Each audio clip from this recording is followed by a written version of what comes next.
Kemudian yang kedua, punya hutang puasa banyak, nggak tahu berapa banyak. Sehingga dia bingung berapa jumlahnya. Selupa-lupanya pasti ada angka yang terbayang. Itu saat ditanya sama orang, itu punya hutang puasa zaman jahiliyah berapa lama? Waduh, lupa gue. Kayaknya sih ada sih. 3 bulan gue nggak puasa Ramadan. Kayaknya, itu juga kayaknya. Nah, 3 bulan itu yang muncul itu. Selupa-lupanya pasti ada angka yang di otak yang muncul. Nah, itu segitu. Yang harus dilunasin itu segitu. Artinya dia harus puasa 3 bulan. Berturut-turut gak? Kagak. Dia qadha terus. Tapi itu berapa tahun yang lalu? Waduh, lupa gue. Kayak 7 tahun yang lalu, berarti seharinya 7 apa? 7 mut kali 30 jadi berapa itu? Banyak banget, nggak tahu berapa karung itu. Terus gimana? Nggak mampu gue. Ya udah gini aja, lunasin dulu puasanya. Sambil ada duit, ente keluarin fidyahnya. Ente mampu bayar berapa fidyahnya? 3 liter, catat. Berarti gue udah bayar 3 apa? 3 liter, berarti 3 apa? Baru separuh dari sehari puasa. Soalnya udah 7 tahun ya. Hitung, setiap ada duit dikit, bisa bayar seliter kasih orang. Seliter kasih orang. Dicicil sampai lunas. Karena ente sudah meninggalkan puasa tanpa diqadha sampai 7 kali Ramadan. Anggap 3 kali Ramadan dah. 3 kali Ramadan nggak puasa sebulan, 3 tahun yang lalu. Masuk Ramadan pertama belum diqadha, berarti dia harus qadha sebulan plus per hari 1 liter. Masuk Ramadan kedua belum diqadha juga, tetap dia harus qadha sebulan yang 2 tahun yang lalu plus 2 liter per hari. Masuk tahun ketiga belum diqadha, yang sebulan tetap sebulan gak berubah, cuman fidyahnya bertambah per hari jadi 3 liter kali 30 begitu. Jadi kalaupun dia lupa angka, pasti ada angka yang terlintas di pikiran. Nggak mungkin ngeblank total, pasti ada tuh. Oh lupa, kayaknya itu juga sih. Nah itu kayaknya itu tuh, insya Allah segitu jumlahnya. Kayaknya sih 15 hari, itu juga lupa-lupa. Ingat gue, ini 15 hari dah yang harus diqadha. Ya seperti itu. Masalah dibilang nggak mampu kan bisa dicicil. Nggak harus sekaligus dibayar. Cicil aja. Selama setiap ada rezeki lebih, beli. Dapat berapa liter? 2 liter. Kasih fakir miskin. Catat. Sampai lunas. Ternyata nggak sampai lunas, sudah meninggal. Kita udah niat baik, niat ingin lunasin, tapi usia kita nggak sampai. Kira-kira Allah azab kita nggak? La yukallifullahu nafsan illa wus'aha, walaupun kita berdosa saat itu karena ninggalin puasa. Cuman kan kita niat ingin ngerubah. Seperti sholat. Zaman jahiliyah ente ninggalin sholat 10 tahun. Sekarang taubat. Ya harus qadha tuh 10 tahun. Lah gimana caranya? Ya udah setiap ente habis sholat, qadha sholat. Habis duhur, ba'diyah duhur, qadha duhur buat yang dulu. Habis asar, qadha asar buat dulu. Boleh nggak sholat habis asar? Boleh kalau qadha wajib.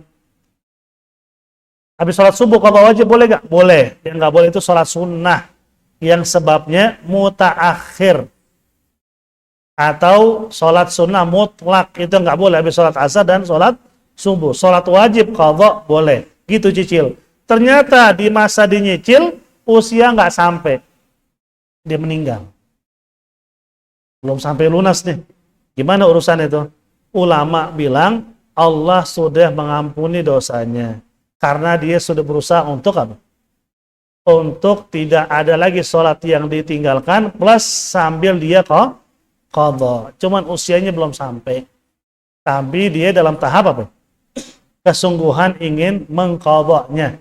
Itulah bedanya manusia dengan sang khalik. Karena Nabi bilang begitu. Manusia selalu menuntut apapun yang disuruh untuk dikerjakan secara sempurna. Ente dikasih tugas di perusahaan, kerjain deh. Ente mau ngerjain sendiri boleh, nyuruh orang lain boleh. Yang penting perusahaan tahunya itu ngerjain. Walaupun ente bayar orang lain, bukan ente yang ngerjain. Intinya ente bawa ke perusahaan nih, udah beres nih, selesai. Yang penting sempurna. Kalau Allah nggak nuntut kesempurnaan, tapi yang Allah lihat apa? Kesungguhan. Ente sungguh-sungguh, Allah nilai dari kesungguhan ente, bukan kesempurnaan. Kalau Allah nuntut kita dari kesempurnaan, siapa yang masuk surga? Sekelas Sayyidina Ali bin Abi Thalib. Sayyidina Ali nih, gerbangnya ilmu. Dan orang sahabat alim luar biasa, diakui keilmuannya oleh sahabat yang lain. Nabi pernah ngasih apa? Seperti bukan kuis ya, seperti tantangan. Siapa yang bisa sholat khusyuk, saya kasih hadiah. Ada yang bilang hadiahnya itu kain Persia, ada yang bilang unta. Ada dua pendapat, ada dua riwayat. Udah, sahabat nggak ada yang berani angkat tangan. Mereka nggak berani bilang saya khusyuk. Sayyidina Ali berani, saya Rasulullah. Udah, Sayyidina Ali mulai sholat, khusyuk. Dari takbir sampai mendekati salam dia khusyuk. Lagi tasyahud. Terlintas pikiran dia. Kira-kira aku pilih yang mana ya? Kayaknya sih yang itu agak bagusan daripada yang itu. Kan seorang Nabi udah nunjukin nih, barang yang mau dikasih hadiah. Kayaknya sih yang bagusan yang ono tuh daripada yang ono. Di pikiran dia terlintas begitu lagi sholat. Sayyidina Ali. Kata Nabi, udah selesaikan sholatmu, kamu dengan khusyuk. Nah ini gitu nama Nabi. Itu skala Sayyidina Ali. Kalau Allah nuntut kesempurnaan, siapa yang masuk surga? Zaman dulu ada ulama besar, ahli fikih. Saya lupa namanya. Beliau itu ahli fikih luar biasa. Di majelis beliau ada seorang wali Allah hadir. Majelisnya. Habis kelar taklim, sholat berjamaah. Yang jadi imam si ulama ini. Si wali tadi jadi makmum. Lagi sholat, si imam mikirin masalah haid.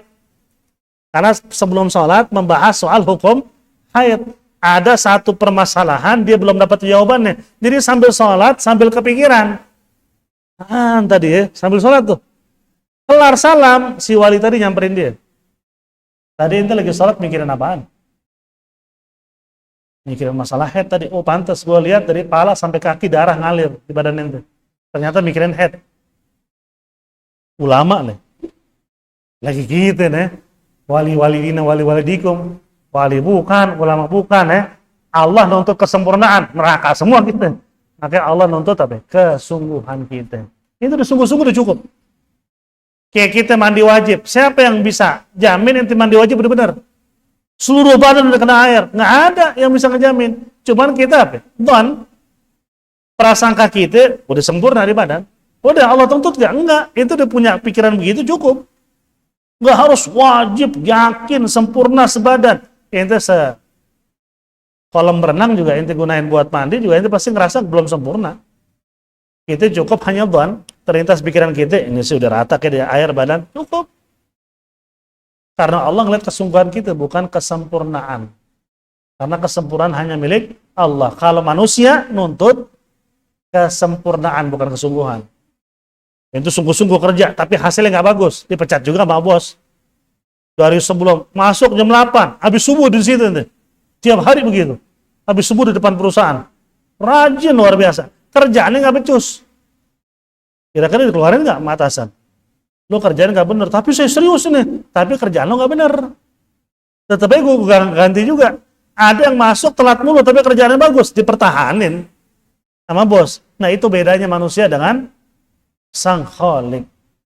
Kalau Allah nggak ngelihat ente sempurna atau tidak. Ngelihat ente sungguh-sungguh atau enggak. Maka itulah harus kita sungguh-sungguh. Biar semua amal ibadah kita diterima. Ya seperti itulah jawabannya.